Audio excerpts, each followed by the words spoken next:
अस्सलाम वालेकुम गाइज। तो आज हम बात करेंगे जैसे कि मैंने आपसे बोला था कि हम फंगस खाज खुजली पर एक वीडियो बनाएंगे। तो आज हम डॉक्टर निशार हैं, इनसे बात करेंगे उस फंगस इन्फेक्शन के बारे में। कुछ क्वेश्चन है जो डॉक्टर निशार से पूछेंगे और डॉक्टर निशार उनका जवाब देंगे। डॉक्टर साहब, हमें इस खाज खुजली के बारे में कुछ बताएं, कैसे होती है और कहाँ कहाँ ज्यादा होती है, क्योंकि आजकल लोग इस इन्फेक्शन से तो बहुत ज्यादा परेशान है। तो कुछ बताएं आप हमें इसके बारे में। देखिए, खाज खुजली और जो पगदाद होता है ये एक फंगल इन्फेक्शन होता है जो कि एक फंगस से होता है, जो मेनली हमारे उस एरियाज में होता है जहाँ पर नमी वाले एरियाज होते हैं, जैसे कि एक्सिलरी एरियाज, प्यूबिक एरियाज होते हैं और इंटरडिजिटल एरियाज होते हैं। एक्सिलरी एरियाज जो हमारे आर्मपिट्स होते हैं, प्यूबिक एरियाज जो हमारे प्राइवेट पार्ट्स होते हैं, एंड जो इंटरडिजिटल एरियाज होते हैं जो हमारी उंगलियों के बीच वाला एरिया होता है।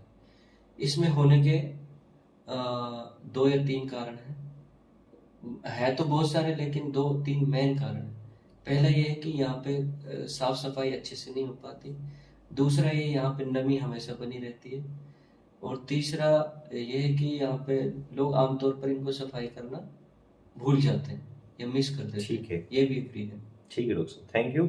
तो आप दूसरा क्वेश्चन हमारा ये है कि आजकल कुछ लोग खुद ही क्रीम खरीद लाते हैं बिना किसी डॉक्टर के कंसल्टेशन के, ना ही किसी डॉक्टर से दिखाते हैं, खुद ही क्रीमों का इस्तेमाल कर लेते हैं, लेकिन उनसे ठीक नहीं हो पाती, उनसे और स्थिति खराब होती है।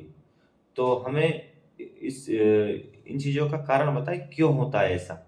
क्योंकि लोग, मैंने तो देखा है, मैं आमतौर पर मैंने देखा है बहुत लोग क्रीमों को लाते हैं, इस्तेमाल भी करते हैं, ठीक भी हो जाता है, लेकिन बाद में वो और ज्यादा स्थिति उनकी खराब हो जाती है। मैंने तो ऐसे ऐसे लोगों को देखा है जिनके पूरे शरीर में ही वो दाग फैल जाते हैं।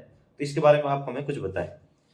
देखिए, जो लोग बाहर से जो क्रीम यूज करते हैं वो मेनली ओनली एक स्टेरॉयडल प्रिपरेशन होता है। स्टेरॉयड कभी भी फंगल इन्फेक्शन को खत्म नहीं करता। उसके लिए फंगल इन्फेक्शन के लिए स्पेशल फंगल इन्फेक्शन की ऑइंटमेंट आती है जिनको हमें यूज करना होता है। क्या होता है, जब हम ओनली स्टेरॉयड यूज करते हैं तो उससे फंगल इन्फेक्शन कुछ टाइम के लिए ठीक हो जाता है, लेकिन कुछ टाइम बाद जब उनको पेशेंट यूज करना बंद कर देता है तो रिएक्शन का फ्लेयर अप होता है, जिससे वो और बुरी तरीके से पूरे शरीर में फैल जाता है। जिसके कारण हमारे वहाँ पर जो ऑइंटमेंट हम लोकल यूज करते हैं उनके काफ़ी साइड इफेक्ट हो जाते हैं। जैसे कि वहाँ पे दाग हो जाते हैं जो कि परमानेंट होते हैं, जिसको हम पिगमेंटेशन बोलते हैं। और वहाँ की इम्यूनिटी कम हो जाती है, जिससे अदर बैक्टीरियल इन्फेक्शन होने के चांस होते हैं। और वहाँ की जो स्किन होती है वो पतली हो जाती है, मतलब स्किन की एट्रोपी या थिनिंग हो जाती है, जिससे आउटसाइड जो इन्वायरमेंट के बैक्टीरिया होते हैं उनके पेनिट्रेशन पावर भी बढ़ जाती है। ठीक। तो ये उनके साइड इफेक्ट होते हैं, इसलिए हमें वो बाहर की ऑइंटमेंट जो होती है ओनली सेट्रोडल प्रिपरेशन वाली यूज नहीं करनी चाहिए विदाउट प्रॉपर डॉक्टर कंसल्टेशन। ठीक है।